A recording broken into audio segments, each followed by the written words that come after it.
digital content creators. They function as educators, reviewers, satirists, entertainers, musicians and influencers. ये सही मायने में sir Bharat के ग्रास रूट कम्युनिकेटर बन गए हैं और इनका यूट्यूब चैनल हो या इंस्टाग्राम पेज हो, ये इनके लिए सोर्स ऑफ एंटरटेनमेंट नहीं बल्कि इनकी सोर्स ऑफ इनकम है, इनका एसेट है. It is the fruit of their hard work. But एक चीज से ये सब परेशान है और उस मुद्दे को आज मैं सदन में उठाना चाहूंगा. That is the issue of fair use and arbitrary copyright strikes by digital platforms.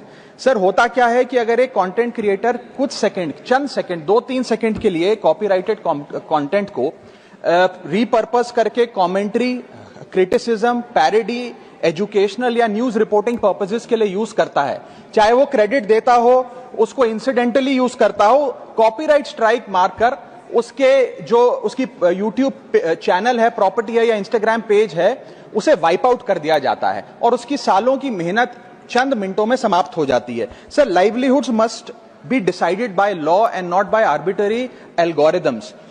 Sir, this by no means that one is against copyright holders. उनके हार्डवर्क और ओरिजिनलिटी को रिस्पेक्ट करने की जरूरत है, लेकिन यह समझने की जरूरत है that fair use is not piracy.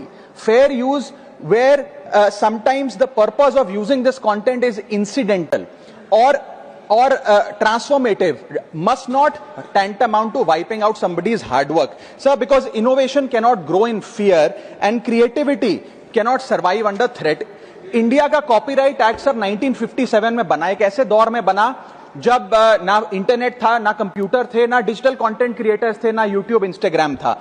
And this act lakhs the very definition of digital creators.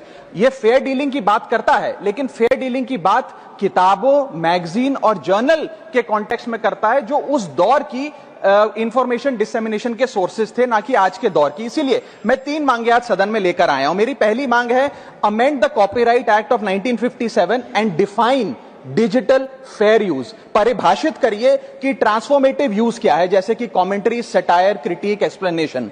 Define करिए कि इंसिडेंटल यूज क्या होता है, कि अगर बैकग्राउंड में ऑडियो विजुअल चंद सेकंड्स के लिए चले तो वो इंसिडेंटल यूज है या पूरे कंटेंट को वो वाइप आउट करें. Proportionate use, educational use, public interest use and non commercial use की परिभाषा देने की आज आवश्यकता है. दूसरी मेरी मांग है sir, bring in the proportionality doctrine in copyright enforcement. कि बैकग्राउंड में मान लीजिए कुछ सेकंड के लिए कोई वीडियो और साउंड चला, उसका यह मतलब नहीं होना चाहिए कि कंटेंट क्रिएटर की सालों की मेहनत कुछ चंद सेकंड्स में समाप्त हो जाए. My third demand sir is that mandatory due process before take down. किसी का भी